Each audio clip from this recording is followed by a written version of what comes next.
Hai hai hai. Welcome back to another podcast. Di depan kita nih udah ada siapa sih kok? Siapa tuh? Masa nggak kenal? Pak Sutri baru yang tepat di hari ini 18 Februari ya. Oke.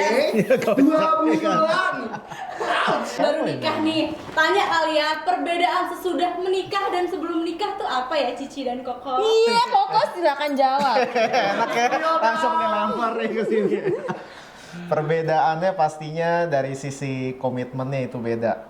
Jadi dari kekuatan komitmennya itu beda. Kalau misalnya dulu, kalau kita belum nikah, itu kalau misalnya ada gimana kita masih bisa balik ke rumah masing-masing. Tapi kalau udah menikah itu udah beda. Kita harus gimana pun kita hadapin saat itu juga gitu. Jadi kita berkomitmen. Jadi emang banyak dalam pernikahan juga yang beda itu adalah dari sisi lebih komunikasinya ya. Komunikasinya ya. Selain itu komitmennya kan kata dia bilang lebih beda ya. Pastinya kalau dalam pernikahan kan kita udah janji gitu di hadapan Tuhan, di hadapan betul, lebih kuat. Pendetanya, di hadapan jemaat. Jadi kayak di situ tuh kita udah kayak oke, aku akan selamanya vow to this person gitu. Kalau misalkan kita masih sebelum menikah kan kayak oh ya udah susah, mungkin kalau misalnya nggak kuat kayak ya udahlah gitu. Jadi kayak kita bisa orang masih bisa goyah dan segala macam. Tapi kalau udah nikah udah komitmen ya buruk baik harus dijalanin bersama gitu. Jadi menerima juga. Betul. Jadi kalau emang pas courtship, kalau emang misalnya di akhirnya tidak cocok itu kan masih bisa pisah. Tapi kalau udah menikah itu mau gimana pun kita udah harus hadepin bareng-bareng. Gitu sih. Dan belajar lebih lagi sama kasih Tuhan sih. Iya, betul. Dalam pernikahan. Next question sekali ya. Gimana nih rasanya setelah menjadi suami dan istri? Setelah menjadi suami, setelah menjadi suami makin itu ya penting banget nikah, karena setelah menjadi suami kita tuh banyak hal Tuhan promosi sebenarnya. Kita jadi punya tanggung jawab lebih, dan juga ketika kita sehari-hari bersama istri kita tuh jadinya udah nggak bisa mentingin kita punya ego lagi, tapi kita harus ada pengorbanan juga untuk mengasihi, meskipun dengan dalam penerapan sehari-harinya nggak selalu misalnya cara atau sebagainya gitu kan, karena kita kalau ngomongin cara kan pasti beda.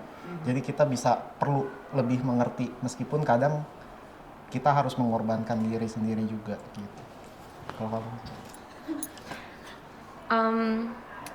Marriage life is beautiful pastinya, karena there are a lot of things yang we get to know deeper gitu about each other, dan juga kita ngeliat penyertaan Tuhan lebih lagi ya di dalam pernikahan. Itu is just another level gitu, dimana Tuhan tuh kita lihat blessing Tuhan tuh seperti apa, gimana Tuhan bisa bekerja melalui kita, hubungan kita berdua pun gitu ya, baik secara individu maupun dari hubungan kita. Dan kalau aku pribadi sebagai istri kayak ya belajar banyak untuk submit sih sama suami, menghormati dia dengan keputusan-keputusannya, dan pastinya juga untuk kayak lebih mengerti lagi tentang perbedaan laki-laki dan perempuan.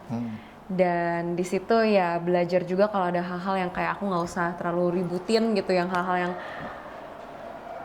nggak terlalu essential ya udah kita slide it off, karena selamanya ternyata memang cowok dan cewek tuh berbeda gitu. Itu sih. Oke, next question. Pas courtship itu gimana caranya bisa terbuka dengan otoritas gitu? Oke. Terbuka dengan otoritas.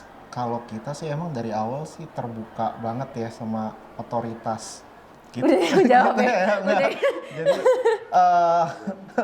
kita kebetulan bersyukur punya orang yang emang kita percayai untuk kita sharing perjalanan kita juga kalau kita lagi ada menghadapi masalah dan sebagainya. Karena kita tuh punya value, yang penting tuh value-nya. Kita value-nya tuh melihat otoritas itu bukan sebagai orang yang mau ngacak-ngacak hubungan kita, tapi mau hubungan kita tuh berjalan dengan kuat, makin lama makin kokoh, teguh dalam Tuhan. Jadi kita ngelihatnya harus kayak gitu. Jadi ketika ada koreksi itu adalah bagian dari ya evaluasi kita yang bisa kita kerjakan. Karena balik lagi tujuannya itu adalah kebaikan kita sebenarnya gitu.